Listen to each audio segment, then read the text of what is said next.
completely disrupted, in fact destroyed, by Potts's economic insecurities. So that when Potts accrues debt, their younger child is sold. And later their oldest daughter, Anne, is sold for about 5,000 pounds of tobacco.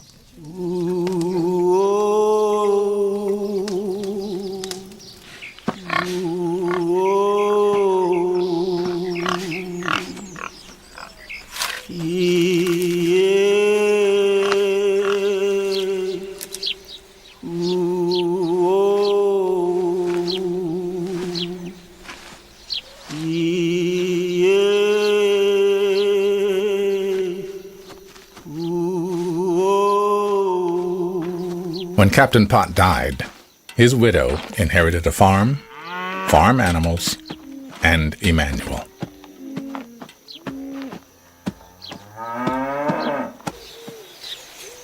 However, by 1661, court records show that Emmanuel had attained his freedom, leased 145 acres, and expanded his livestock holdings.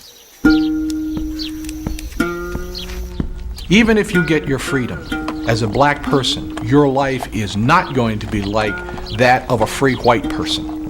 Emmanuel Dragus gets his freedom. He leases land. He's got to pay many times what a white person would have paid to lease that land. He is not treated like your average free person. Race is really by now a factor and becoming a more and more significant factor. By 1665, Maryland and New York had legalized slavery. 3 years earlier, Virginia lawmakers decreed, "All children born in Virginia shall be held bond or free according to the condition of the mother." Even children of, say, a white master and a slave woman, it makes those children not free, it makes them slave. It makes them chattel, it makes them valuable.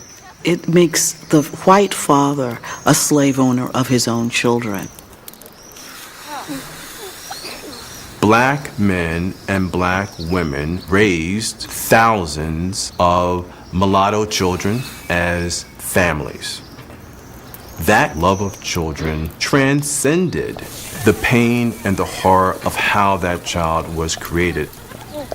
Unlike some Europeans who created these children and saw their lives so meaningless and insignificant that they sold them no differently than any other slave.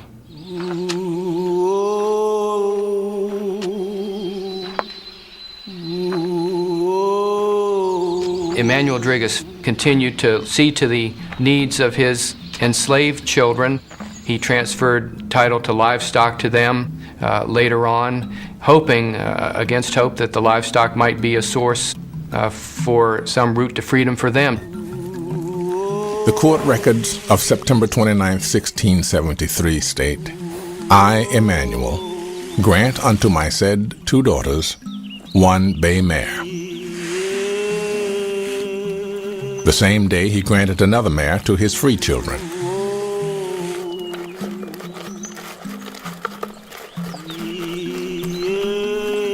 Despite his efforts, Emmanuel could not free Thomas and Anne, the son and daughter sold by Captain Pott. However, because Thomas married a free black woman, his children were born free.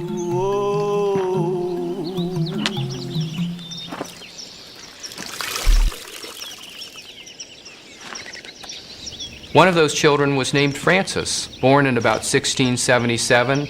Though she was free, she was bound out to serve a local blacksmith planter named John Brewer.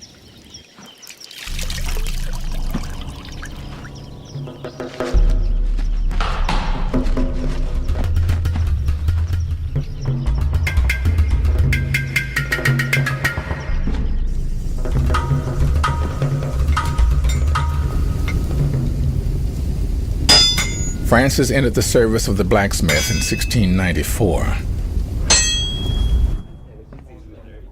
Later that year, she found herself in court. charged by John Brewer with the sin of fornication. No partner was named. 17-year-old Frances was sentenced to 30 lashes.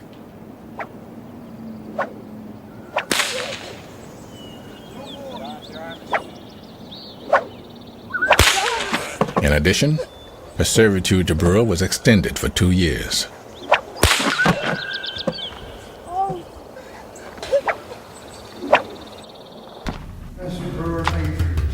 Months later, Frances was back in court, this time charged with having a child out of wedlock.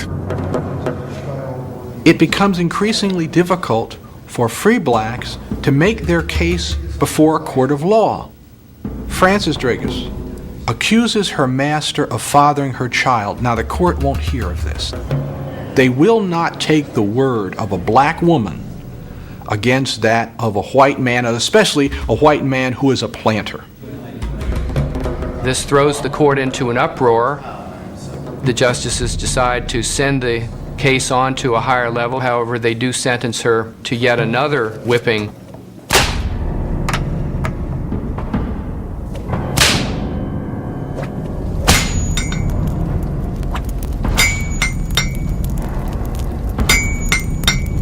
Her master, John Brewer, decides he's had enough of Frances and assigns her to another man. Frances brings a court case against this move. Judges were still unlikely to accept the testimony of a black woman against a white man. Undeterred, Frances argued that Brewer was conspiring to place her in a community where her status as a free woman would not be recognized.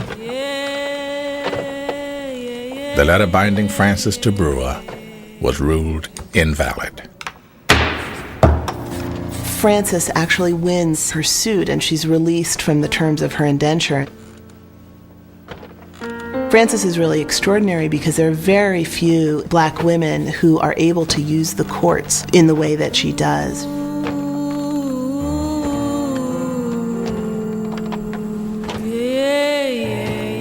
Unfortunately, her father has died, her mother is sick, and by 1700, Frances is impoverished and destitute.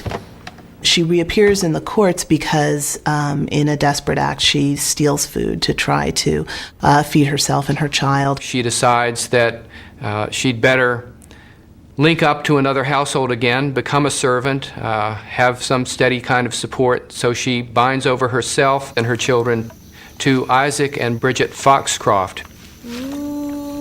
She promises to serve them for 10 years, and any children that she has are to serve for 25 years. Now, if you were a free black woman, what are you going to do? There were very few means of making money for any woman in the colony. To be free, ironically, meant that you were going to be impoverished. And in fact, you could find yourself worse off than someone who was enslaved.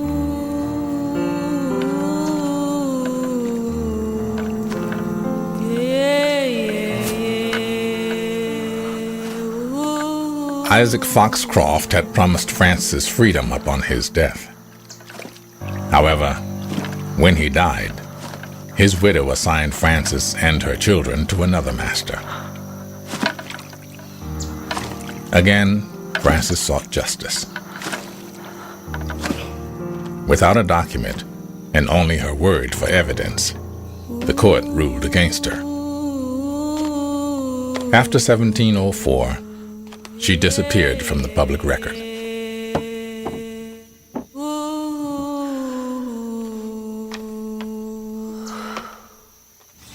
In Virginia and a number of other colonies, the Atlantic Creoles knew how to negotiate their way through this system and win gains and advantages for themselves.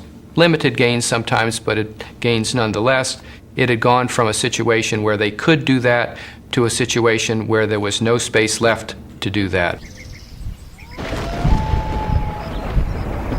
The small group of elite Virginia planters have committed to the use of race slavery to expand their tobacco holdings. In 1691, they forbid free blacks from living in certain counties. If you're African American, you cannot have an education. You cannot move about freely. You cannot hold property. All of these constraints are falling in on one generation. It's a link in a chain of slavery whereby people cannot become free. Before this, there were ways of becoming free. Slavery is replacing indentured servitude as the labor system of choice, and by the beginning of the 18th century, it is clear that through law in the Chesapeake, slavery is being made a racially based institution, and people are being considered property.